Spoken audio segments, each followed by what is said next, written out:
de la Navidad, mucho se habla en torno al nacimiento de Cristo. De hecho, hay diversas, no solamente perspectiva de ver el nacimiento de Cristo, sino también de cómo se ha manejado la historia. Sin embargo, la verdad, ¿en dónde la vamos a encontrar siempre? En la Biblia. Es tan, a veces tan, ¿cómo podría decirlo? Tan absurdo que empecemos a buscar en doctrinas o en especulaciones, aún libros de personas que al estar en contra de la fe cristiana o de tratar de nulificar, de hacer de lado la presencia del Señor en nuestras vidas, pues han hecho infinidad de versiones acerca de esto. Pero la palabra de Dios, la Biblia, que es pues, inspirada por el Espíritu Santo, nos da todos los datos que necesitamos para poder entender o para poder conocer todo acerca del nacimiento de nuestro Señor Jesucristo. Así que vamos a hacer un recorrido por las Escrituras para que este conocimiento, pues brevemente nos pueda llegar de tal manera que no tengamos necesidad de estar buscando o de estar especulando o dejarnos engañar. En el libro de Lucas, usted sabe que el apóstol Lucas era un médico, ¿sí lo sabía? Pero además de médico era historiador, un hombre muy culto en su época, muy respetado. Él llegó a la fe en Cristo y de hecho compartió el tiempo de administración junto con Pablo, fue médico de Pablo y pues Lucas tuvo a bien estudiar y a él también se le atribuye el libro de los Hechos. Podríamos decir que el libro de los Hechos es una continuación del Evangelio que lleva su nombre. Entonces vamos a ver a través de este relato y cómo fue hecho esta historia, cómo la relata Lucas, y vamos a entender el porqué y el cómo del nacimiento de Jesucristo. En Lucas 1:1, estoy leyendo la versión de Reina Valera contemporánea. El apóstol Lucas está dirigiendo este evangelio o esta carta a un hombre llamado Teófilo. De tal manera que dice así: excelentísimo Teófilo, muchos han tratado ya de relatar en forma ordenada la historia de los sucesos que ciertamente se han cumplido entre nosotros, tal y como nos lo enseñaron quienes desde el principio fueron testigos presenciales y ministros de la palabra. Está hablando de todo, desde los profetas, los apóstoles, los discípulos de Jesús. Versículo 3: después de haber investigado todo con sumo cuidado desde su origen, me ha parecido una buena idea escribírtelo por orden, para que llegues a conocer bien la verdad de lo que se te ha enseñado. Y ahí comienza el relato. Fíjese hasta dónde nos va a remontar el apóstol Lucas. En los días de Herodes, rey de Judea, había un sacerdote llamado Zacarías, de la clase de Abías, cuya esposa Elisabet era descendiente de Aarón.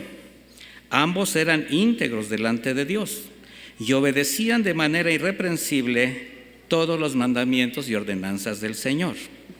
Pero no tenían hijos, porque Elisabet era estéril y los dos ya eran muy ancianos. Un día en que Zacarías oficiaba como sacerdote delante de Dios, pues le había llegado el turno a su grupo. Todo esto ahorita lo voy a explicar. Le tocó en suerte entrar en el santuario del Señor para ofrecer incienso conforme a la costumbre del sacerdocio. Mientras se quemaba el incienso, todo el pueblo estaba orando afuera. En eso, un ángel del Señor se le apareció a Zacarías. Estaba parado a la derecha del altar del incienso. Cuando Zacarías lo vio, se desconcertó y le sobrevino un gran temor. Pero el ángel le dijo: Zacarías, no tengas miedo, porque tu oración ha sido escuchada. Tu esposa Elisabet te dará un hijo, y tú le pondrás por nombre Juan. Tendrás gozo y alegría y muchos se regocijarán de su nacimiento. Pues ante Dios será un hombre muy importante, no beberá vino ni licor y tendrá la plenitud del Espíritu Santo desde antes de nacer. Él hará que muchos de los hijos de Israel se vuelvan al Señor su Dios.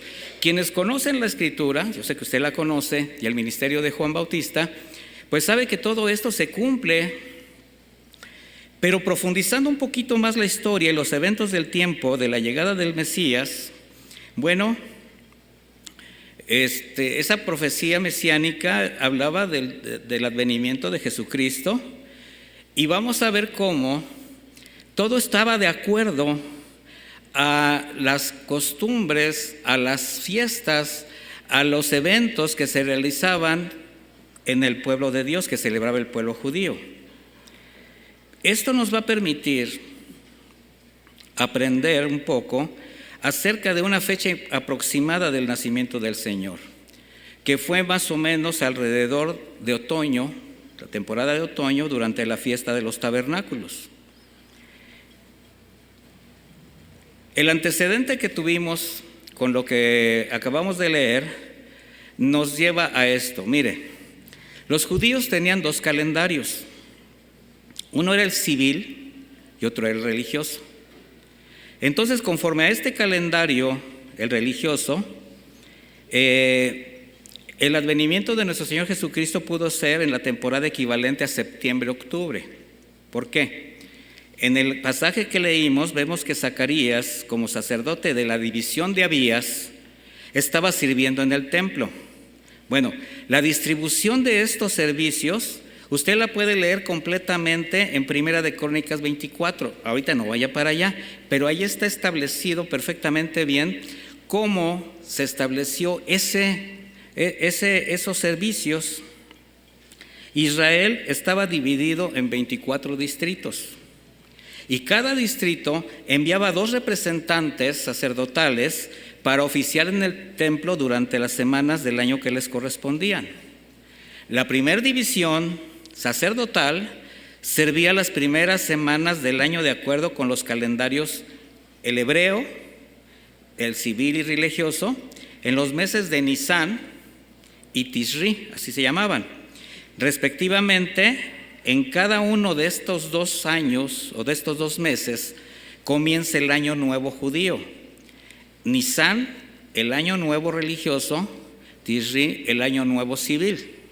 Ahora, Nisán como el primer mes del calendario religioso, con el establecimiento de la Pascua, también llamado de Aviv, significa primavera. Por eso tiene que coincidir con el equinoccio del 21 de marzo, cuando el día y la noche tienen la misma duración. Ahora, ¿dónde leemos esto? En Éxodo 12:1. Ahí dice: el Señor habló con Moisés y Aarón en la tierra de Egipto y les dijo: este mes marcará el principio de los meses. Está hablando en la Pascua. Será para ustedes el primer mes del año.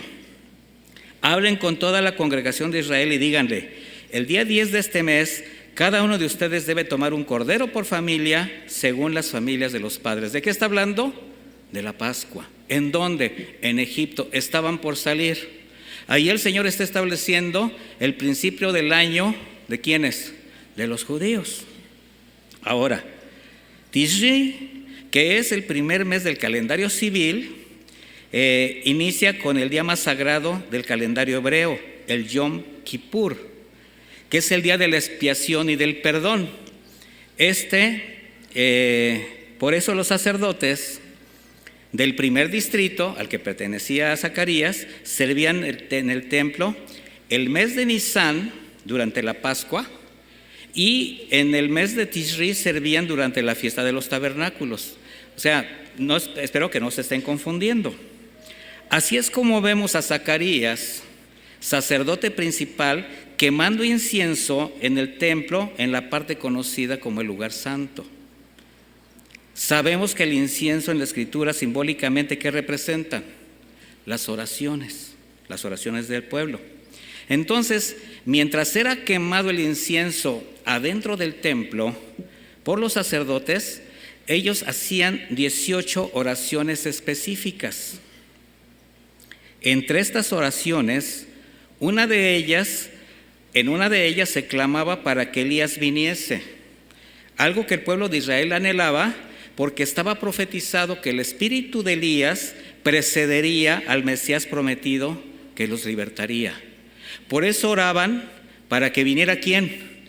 Elías, porque iba a preceder la llegada de Cristo. ¿Esto dónde lo vemos? En Malaquías 4:4. Se lo voy a leer. Malaquías 4:4 dice así: acuérdense de la ley de mi siervo Moisés, a quien en Horeb le di ordenanzas y leyes para todo Israel. Tomen en cuenta que antes que llegue el día grande y terrible del Señor, yo les enviaré al profeta Elías, y él hará que el corazón de los padres se vuelva al de los hijos, y el corazón de los hijos se vuelva a los padres, para que yo no venga a destruir la tierra por completo. Ahora, este pasaje lo vamos a estudiar un poquito más, o lo vamos a explicar con mayor detenimiento más adelante. Usted nada más acuérdese de este versículo, o de este pasaje. Ahora, este conocimiento lo tenía Zacarías, de manera que cuando el ángel apareció al lado derecho del altar y le expresa a Zacarías que su oración había sido escuchada, él entendía que hacía alusión a esta profecía, a la profecía de que ¿quién? Elías iba ya a llegar. Así que con eso, pero también al escuchar que el hijo que había anhelado y que no había podido concebir traería consigo el espíritu de Elías para dar cumplimiento a la palabra, imagínense cómo se quedó. O sea, hay una respuesta de parte de Dios de que vendría el espíritu de Elías, pero luego le está diciendo, el espíritu de Elías va a ser el hijo que tú vas a concebir. Esto lo perturbó de una manera importante, muy fuerte. El mensaje del ángel pues era demasiado, como decimos, demasiado bueno para ser cierto, ¿verdad? Sin embargo, Zacarías no reaccionó así por conocer la profecía. Él como judío la anhelaba, él como judío la esperaba. Pero lo que sí dudó fue sobre su capacidad de ser padre. ¿Por qué? Por su edad, la condición de su esposa, le pareció imposible. Así que como resultado de su incredulidad, ¿sí sabe lo que le pasó a él? Dios le privó el habla hasta que nació Juan. Bueno, entonces van a empezar las cuentas. Si contamos las 2 semanas de su servicio antes de volver a su casa, o sea, las semanas que estaba trabajando Zacarías en el templo, y de ahí 9 meses de embarazo de Elizabeth, situó el nacimiento de Juan durante la festividad de la Pascua. Y este es un punto muy importante, porque parte de la costumbre judía, a la hora que ellos estaban en la cena de la Pascua, en determinado momento del servicio durante la cena, un miembro de la familia salía a la puerta en busca de Elías. Este era un acto simbólico. ¿Qué simbolizaba? El hecho de que estaban esperando. O sea, estaban en la cena de la Pascua y de repente alguien decía, asómate a la puerta, busca a Elías. ¿Por qué? Porque lo estaban anhelando, era parte de su costumbre. Vamos a Mateo 17:10 para que nos demos cuenta de cómo vamos a ir hilando toda esta información.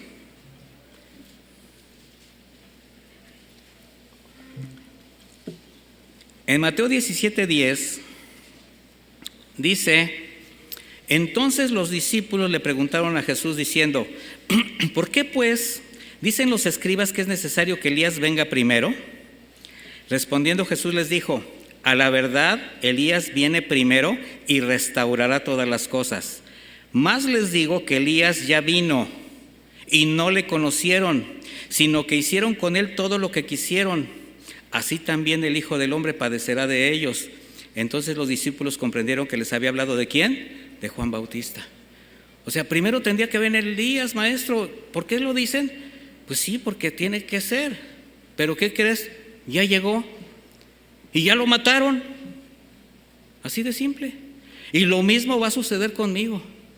Bueno, posteriormente, vamos a la historia. Al 6º mes del embarazo de Elizabeth, el arcángel Gabriel aparece a María. Esto debió ser alrededor de un mes llamado Kislev, en la fiesta conocida como Hanukkah o fiesta de las luminarias, entre noviembre y diciembre. Dice Lucas 1:26, al sexto mes, el ángel Gabriel fue enviado por Dios a una ciudad de Galilea llamada Nazaret, a una virgen desposada con un varón que se llamaba José, de la casa de David, y el nombre de la virgen era María. En judío era Miriam, así que si aquí hay una Miriam, pues también es María. Entonces, considerando desde el mes de Kislev, y se añaden 8 días de la festividad del Hanukkah, más 9 meses del embarazo de María, entonces va a poner el nacimiento de Jesús alrededor del tiempo de la festividad de los tabernáculos, o sea, en el mes de Tishri, que les había comentado al principio. Más señales del nacimiento de Jesús durante la fiesta de los tabernáculos es que también se le conoce como la época de nuestro gran gozo, como el arcángel se refirió a los pastores cuando se les apareció. Vaya conmigo a Lucas 2:8.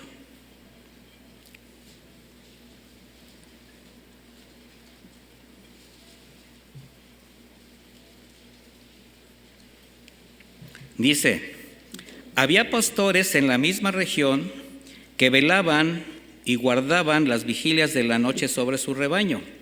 Y aquí se les presentó un ángel del Señor, y la gloria del Señor los rodeó con resplandor, y tuvieron gran temor. Pero el ángel les dijo, no teman, porque aquí que les doy nuevas de gran gozo, que será para todo el pueblo, que les ha nacido hoy en la ciudad de David un Salvador, que es Cristo el Señor. ¿Qué notamos en este pasaje?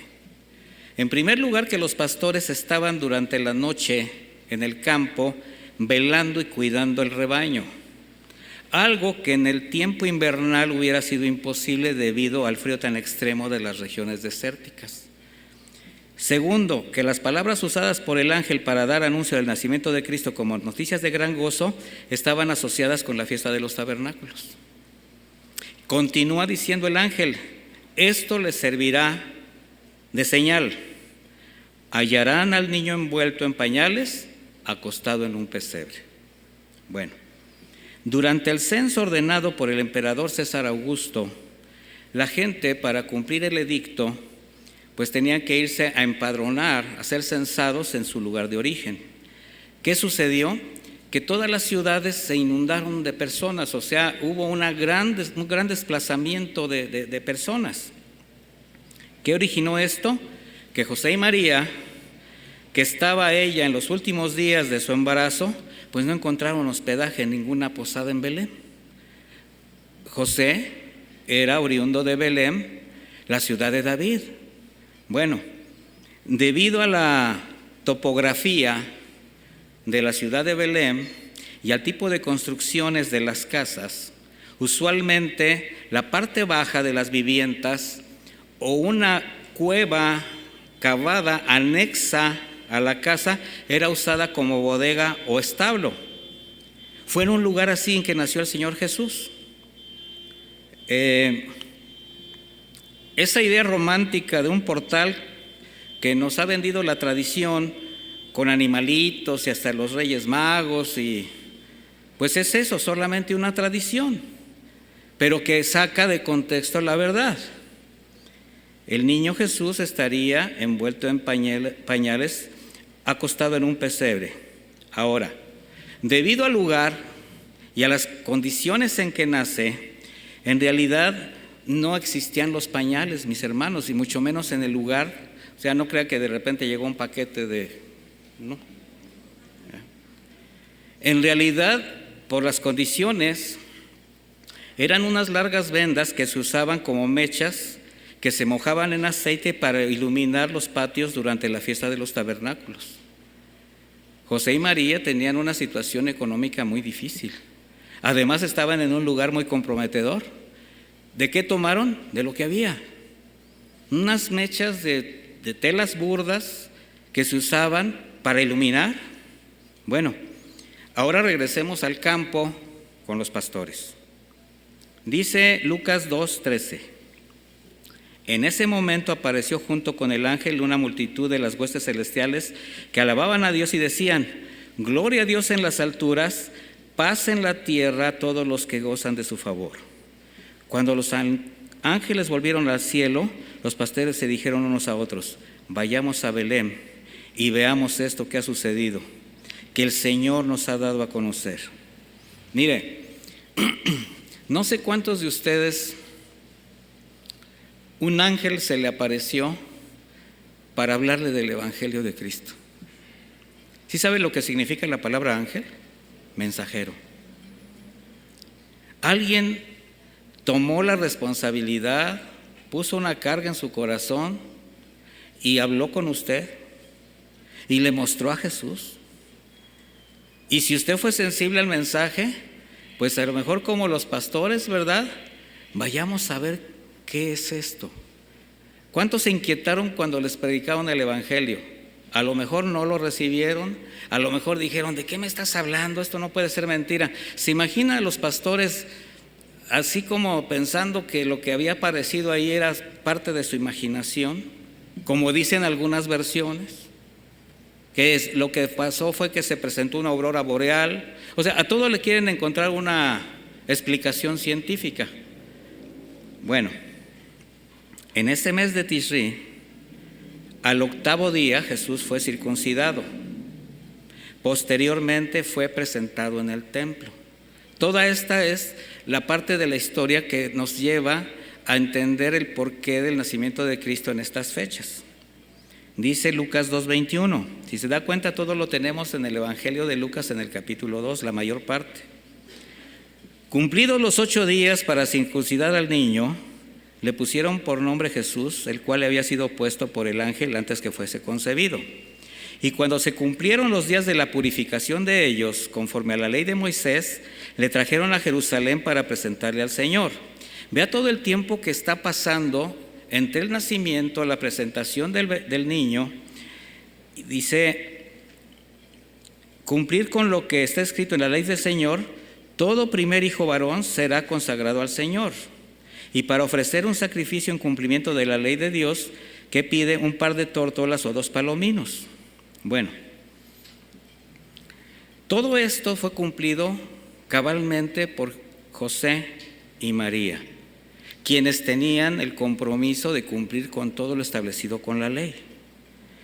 Dice el versículo 25: en Jerusalén vivía un hombre justo y piadoso llamado Simeón, que esperaba la salvación de Israel. El Espíritu Santo reposaba en él y le había revelado que no moriría antes que viera el ungido del Señor. Simón fue al templo guiado por el Espíritu, y cuando los padres del niño Jesús lo llevaron al templo para cumplir con lo establecido con la ley, los bendijo, tomó al niño en sus brazos y bendijo a Dios con estas palabras: Señor, ahora despides a este siervo tuyo y lo despides en paz de acuerdo a tu palabra. Mis ojos han visto tu salvación, que has preparado a la vista de todos los pueblos, luz reveladora para las naciones, gloria para tu pueblo Israel. José y la madre del niño estaban asombrados de todo lo que de él se decía. A Simeón le fue revelado que no vería la muerte si no antes conociera a Jesucristo. ¡Qué promesa! Yo creo que todos nosotros nos deberíamos de llamar Simeón, porque el Señor nos permitió conocer a nuestro Salvador antes de llamarnos a cuentas. ¿No le da gracias a Dios por eso? ¿Será que cualquiera de nosotros podríamos partir en paz con el Señor en este momento? ¿No le saquéis?, dice el Señor. La respuesta es sí, podemos partir en paz, mis hermanos. De hecho, la vida le pertenece a Él. Pero mientras el Señor nos tenga aquí, pues tenemos que hacer la parte que nos corresponde. Pero finalmente, mis hermanos, por mera gracia, esta promesa dada a Simeón fue dada también a cada uno de quienes hemos llegado a la fe por medio de Cristo. Bueno, ¿por qué será que cada vez que habla uno de partir, así como que se quedan pensando, ¿verdad? Híjole, es que ya tengo el pavo en el congelador, ¿verdad? Ya compré el bacalao. Bueno, mire, vamos a hacer un trato. deje dicho que si usted se va, lo traiga para acá, para el 22, o para cuando usted quiera. Bueno, ¿ya descansaron? ¿Ya se quitaron los nervios? Bueno, siguiendo con la historia bíblica sobre el nacimiento de Jesús, vamos ahora al texto paralelo en el Evangelio de Mateo. Vaya conmigo a Mateo 2.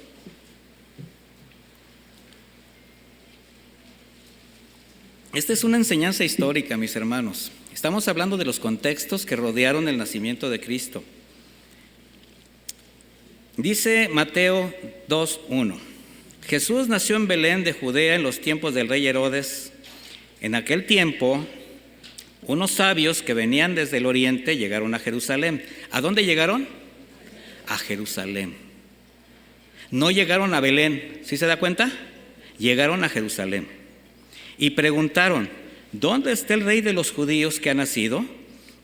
Porque hemos visto su estrella en el oriente y venimos a adorarlo.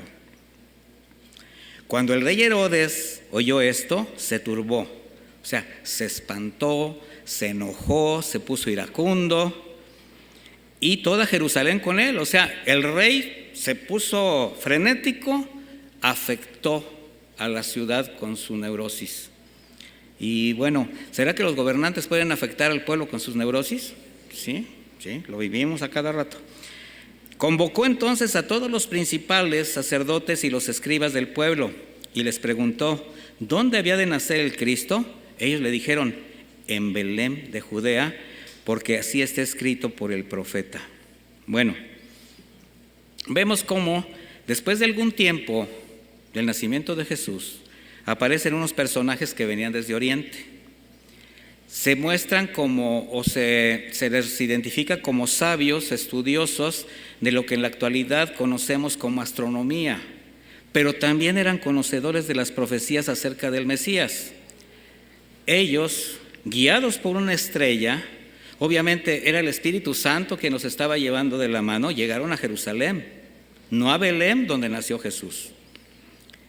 Con este conocimiento que ellos tenían acerca de las profecías mesiánicas, de dónde vendría el Mesías, el Salvador de la humanidad, de los judíos, bueno, cuando llegaron a Jerusalén, ¿cuál era el propósito principal de estos hombres tan importantes? Encontrar al Mesías, que al mismo tiempo reconocían como rey de los judíos, y su intención era adorarle. Herodes, ante estas circunstancias, sintió mucho temor, al mismo tiempo de, envidia, coraje, y con una reacción que conmocionó a toda la ciudad, al saber que estaban ahí para adorar a quienes ellos definieron como el rey de los judíos. Imagínense cómo se sintió, porque de manera legal, civilmente, ¿quién era el rey? ¿Quién gobernaba? Herodes. Entonces, al convocar a los sacerdotes a preguntar dónde debía de nacer el Cristo, se da cuenta de, Herodes era judío, ya era rey, había sido educado dentro de todas las instrucciones que se le da a los judíos desde pequeños, y no conocía las profecías mesiánicas. ¿Será que hay gobernantes que no conocen ni la Constitución? O al menos algunos de nosotros somos cristianos, decimos que somos cristianos, a veces no sabemos ni siquiera por qué somos salvos. Bueno, aquí Herodes pregunta y los eruditos, los escribas, pues le dan una respuesta. ¿Y cuál es la respuesta? Miqueas 5:2, la profecía mesiánica. Porque así está escrito por el profeta. ¿Qué estaba escrito?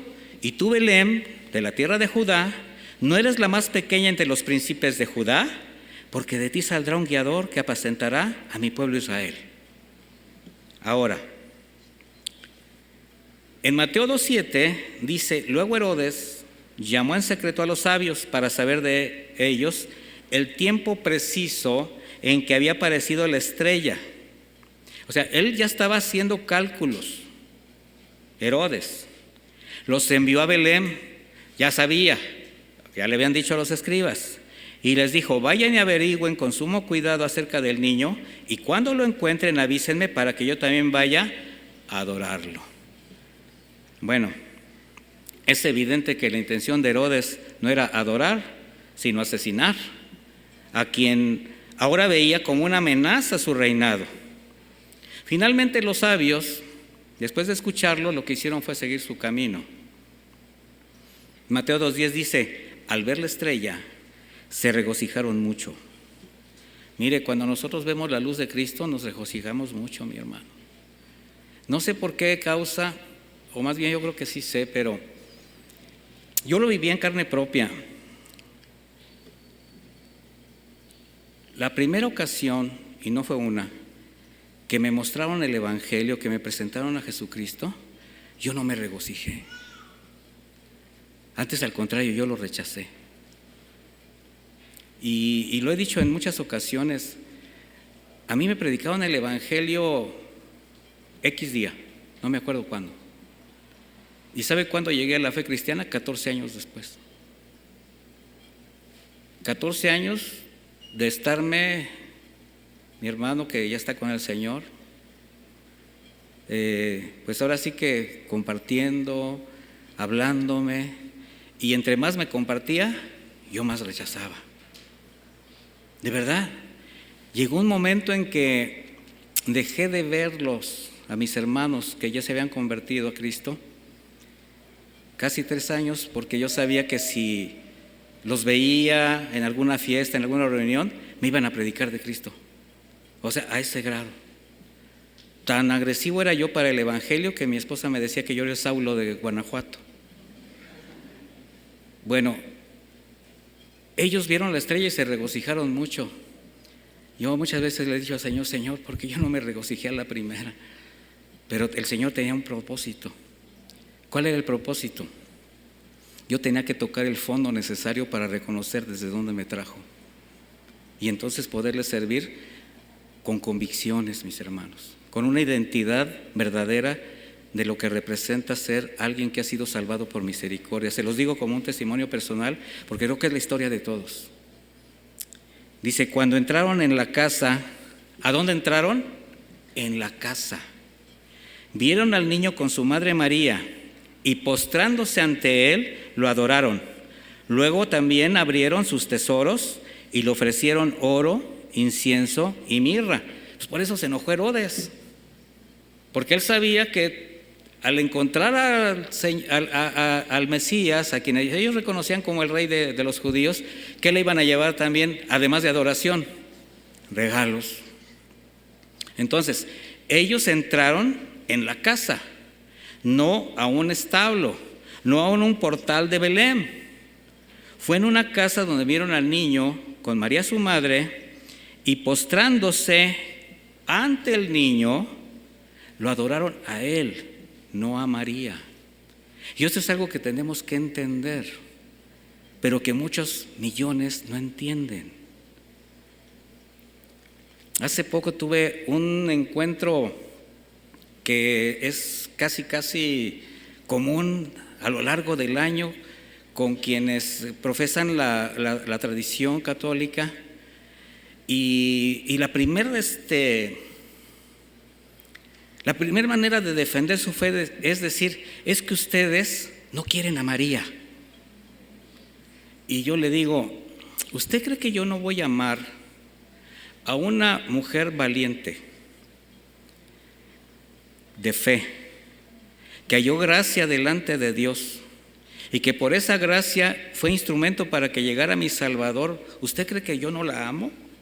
¿Usted cree que yo no considero a esa mujer que tuvo el valor de decir: hágase conmigo conforme a su voluntad, he aquí su sierva? Le digo: ¿usted no ama a María?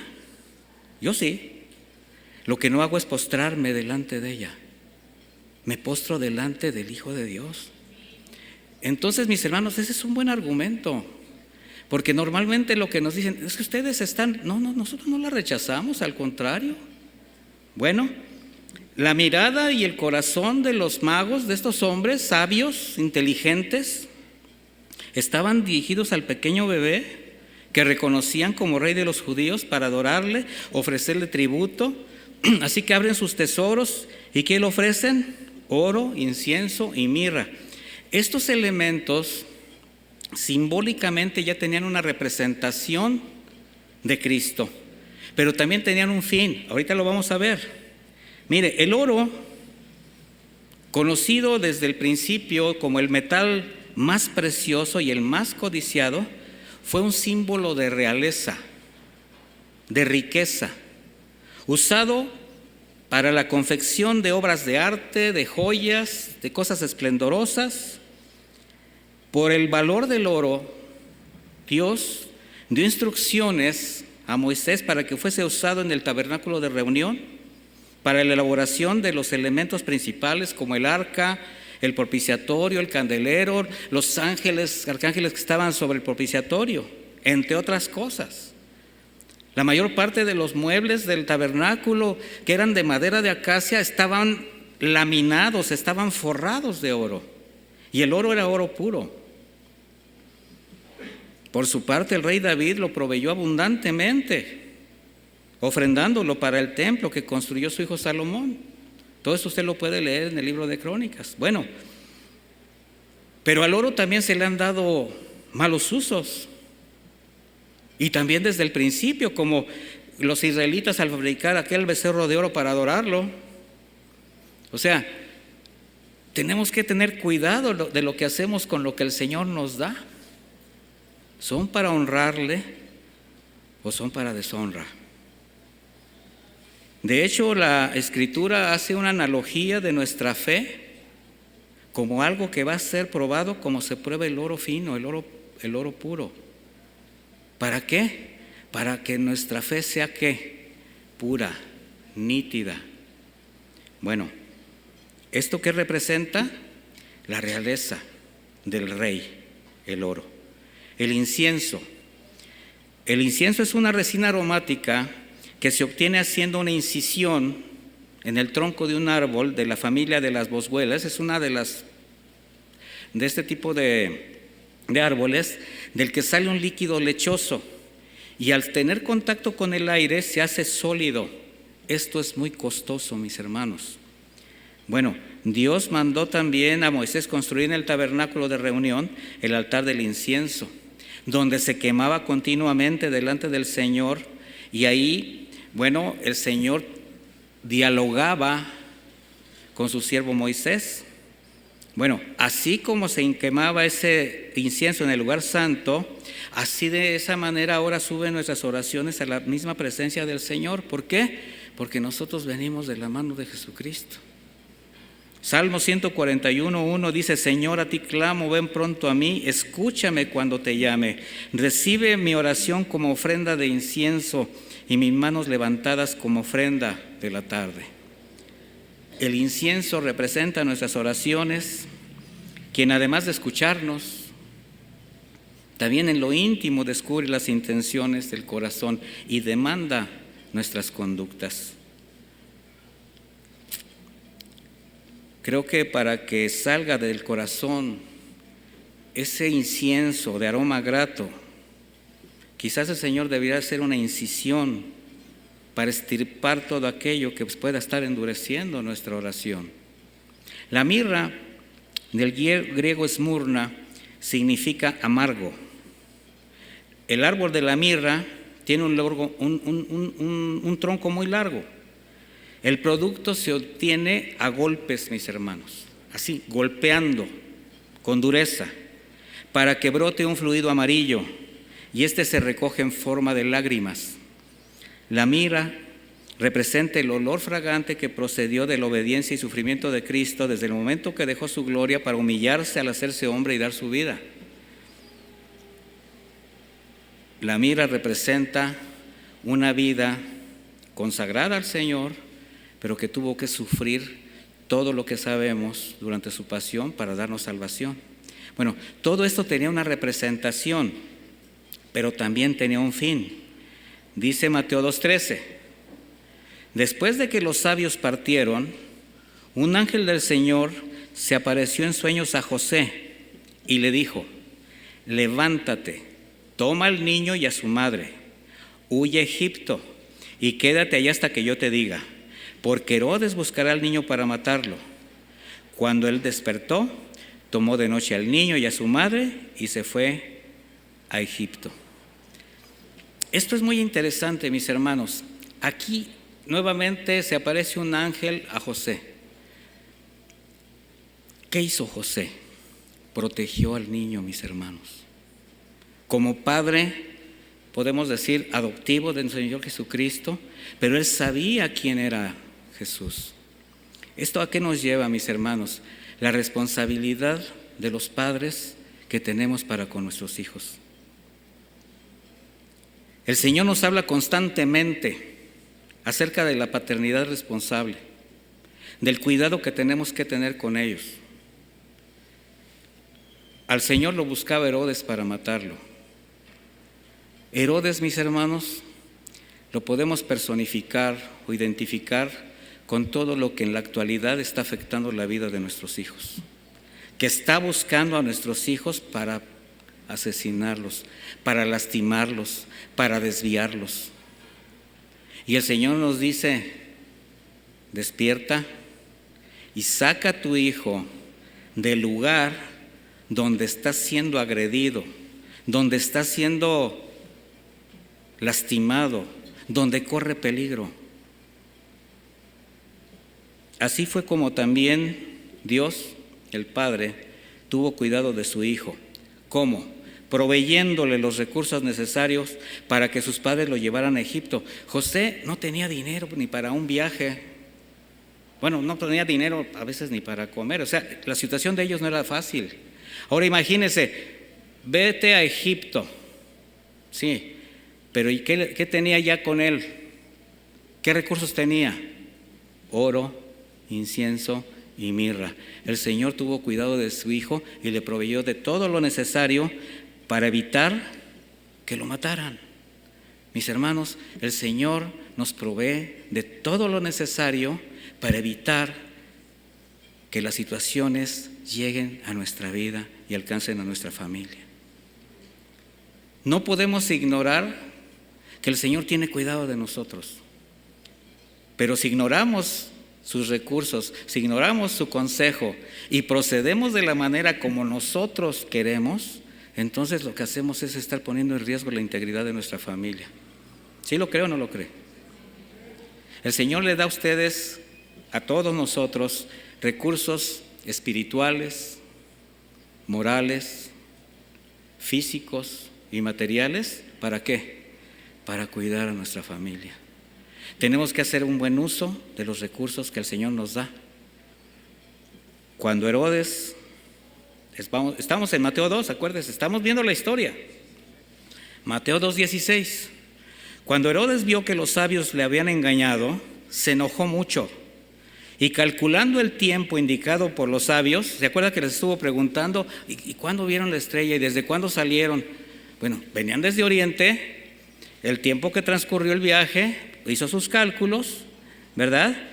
Y mandó matar a todos los niños menores de 2 años que vivían en Belén y en sus alrededores. ¿Qué significa esto? Que cuando los sabios llegaron a conocer a Jesús, tendría alrededor de 1.5 años a 2 años.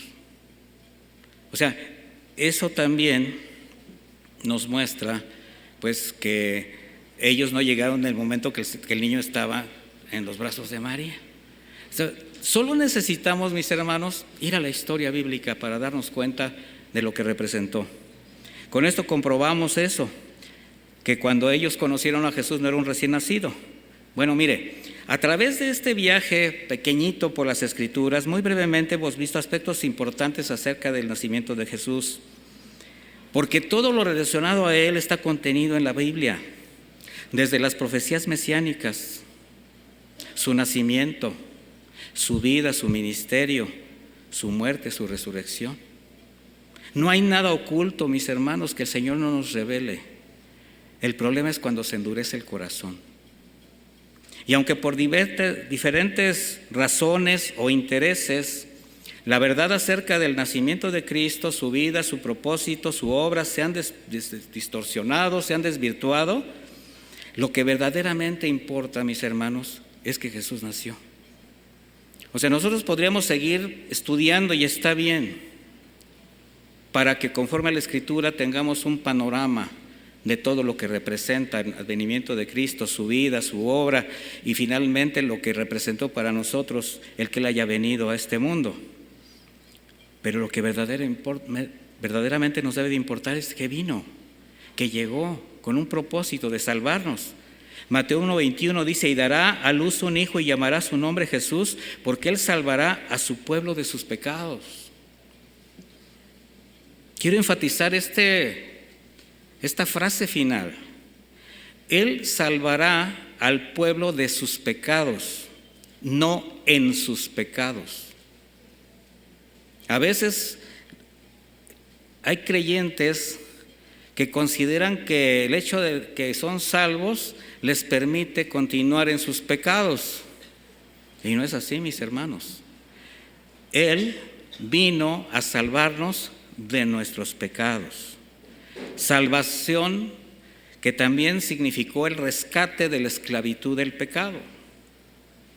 La palabra Jesús, del griego Jesús, del hebreo Josué, significa Jehová es salvación. La palabra Salvador, del griego soter, significa libertador y preservador. Y la palabra Cristo, del griego Christos, se traduce como ungido. Entonces, cuando alguien dice, he aquí el ungido del Señor, como que se está poniendo un título muy elevado. ¿Quién es el único ungido del Señor? Jesucristo. Así que cuando alguien se quiere poner ese título, pues lo único que está haciendo es el ridículo delante de Dios. Lamentablemente muchos lo siguen y bueno, no es el caso hablar de esto. Ahora, ¿recuerda la profecía que leímos que quedó en explicar, la de Malaquías? Bueno, vamos para allá. En Malaquías 4:5 leímos: tomen en cuenta que antes de que llegue el día grande y terrible del Señor, ¿de qué está hablando? Del final de los días. Les enviaré al profeta Elías. Bueno, él hará que el corazón de los padres se vuelva a los hijos, el corazón de los hijos se vuelva a los padres. ¿Por qué? Porque lo que hizo el mensaje de salvación es reconciliar. Así de sencillo. Vamos a ver cómo cuando el Señor Jesucristo regresó del desierto, donde fue tentado por Satanás, su primer acto público fue en una sinagoga. En esa sinagoga al Señor le dieron a leer el pergamino del profeta Elías, donde decía Isaías 61:1, si quiere acompáñeme ahí.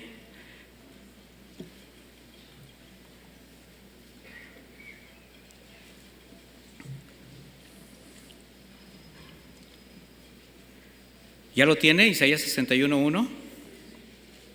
El Espíritu del Señor está sobre mí, porque me ungió el Señor. Eso es ser el ungido. Me ungió el Señor. Me ha enviado a predicar buenas nuevas a los abatidos, a vendar a los quebrantados de corazón, a publicar libertad a los cautivos y a los presos apertura de la cárcel, a proclamar el año de la buena voluntad del Señor y el día de venganza del Dios nuestro. Ahí está hablando de ese gran y terrible día. Ahora, todos estos propósitos de predicar buenas noticias, de publicar libertad, apertura de cárcel, está hablando en un sentido espiritual, no en un sentido literal. Es la libertad que nos dio del pecado, es habernos sacado de la esclavitud. Bueno, pero fíjese que en el versículo 2 que dijo, a proclamar el año de la buena voluntad, pero también el día de venganza del Señor nuestro. Bueno, cuando el Señor recibe estas escrituras para leerlas, vamos a Lucas 4:8, que nos indica ahí cómo lo leyó.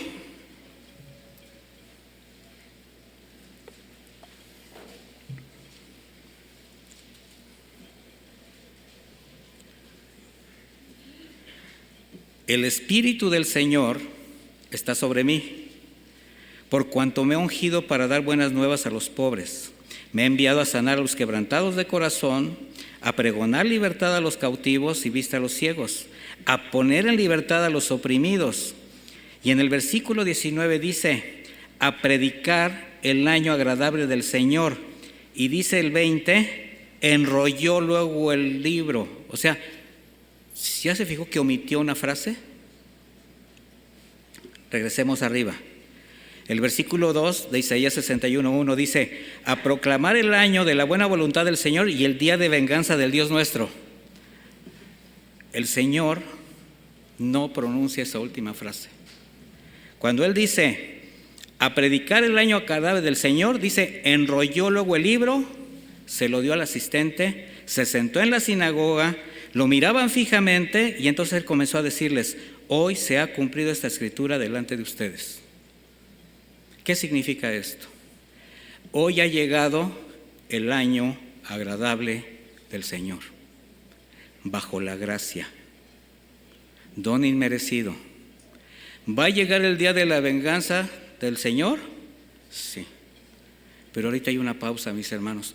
Por eso Él enrolló el libro, porque está dando la oportunidad a que muchos procedan al arrepentimiento, porque Él desea que ninguno se pierda. Y estamos en el tiempo de la gracia. Un tiempo inmerecido, concedido por Dios para toda la humanidad a través de su Hijo Jesús, que aún extiende a todo aquel que cree en su obra de redención en la cruz. Entonces, si realmente, dejando la historia, entendemos la verdadera esencia de la Navidad, vemos que este evento está fundamentado en el propósito de Dios, que por su misericordia, su gracia y su amor dio salvación a la humanidad por medio de Jesús. Entonces, mis hermanos, la Navidad no tiene que ver nada con lo que representa ya en la actualidad y desde hace muchos años, con todo lo que se ha desvirtuado esto, pues para la mayoría de la gente. Hablamos de Navidad y lo primero que se nos viene es regalos, reuniones, cenas, ponche, tamales. Un buen pretexto también para satisfacer placeres, fiestas plagadas de idolatría, con todo tipo de excesos, consumismo, corrupción. Pero la verdadera esencia de la Navidad es porque de tal manera amó Dios al mundo que envió a su Hijo unigénito para que todo aquel que en Él crea no se pierda y tenga vida eterna. Esa es la esencia de la Navidad. Yo soy la resurrección y la vida, el que cree en mí aunque esté muerto vivirá. Esa es la esencia de la Navidad. Yo soy el camino, la verdad y la vida, nadie viene al Padre sino por mí. Esa es la esencia de la Navidad. Pero la pregunta, mis hermanos, porque vienen el tiempo de las festividades, ¿será malo, será pecado reunirse para festejar el nacimiento de Cristo? No, mis hermanos. Porque como cristianos sabemos que lo más importante es que Él viva y gobierne nuestro corazón. Usted puede festejarlo, usted puede reunirse, pero hónrelo, honre su fe. Porque el Señor vino a mostrarnos un camino donde lo mejor que podemos dar no se suple con lo material, sino con amor, con perdón, con santidad. Y esto, mis hermanos, es vivir la Navidad todos los días. Eso representa una evidencia de que Jesucristo ha nacido en tu corazón. Así que de lo que tú decidas hacer, solamente será un reflejo de lo que crees y a quién le crees.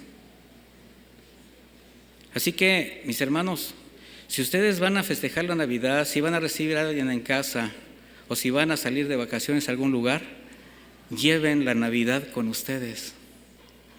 Lleven a Jesús, al Jesús que les salvó, al Salvador.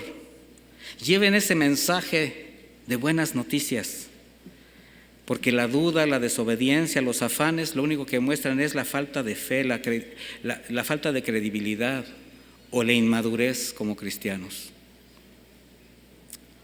La verdadera Navidad se dio el día del milagro de cada uno, esperando ahora anhelante su regreso, que ya no va a ser en un humilde pesebre, mis hermanos, tampoco va a venir como cordero para ser sacrificado, va a venir con poder y con justicia, y estamos esperando su regreso. Jesús es el Dios ante el cual nos postramos. Jesús es a quien le queremos entregar nuestra vida como una ofrenda viva, agradable, adorándole como, con nuestra obediencia, con nuestra santidad, hasta que algún día lo hagamos en los cielos eternamente. Estamos ensayando nuestra eternidad cuando obedecemos, cuando adoramos. Así que como a los pastorcillos, un día un ángel les dijo: alégrense, porque les traigo noticias de gran gozo, que un Salvador, el Hijo de Dios, ha nacido. Y en Lucas 12:13 dice: y repentinamente apareció con él una multitud de las huestes celestiales que alababan a Dios y decían: gloria a Dios en las alturas y en la tierra paz, buena voluntad para con los hombres. ¿La buena voluntad de quién es, mis hermanos? De Dios. ¿Para quién? Para nosotros. ¿La Navidad llegó a tu vida, mi hermano? La tienes que vivir todos los días. No es un solo día, pero festéjala. Haz memoria de su nacimiento. Regocíjate porque el Salvador llegó a tu corazón, pero hónralo como Él se lo merece. Que tu fe sea expresada con tu testimonio. ¿Estamos? Vamos a orar.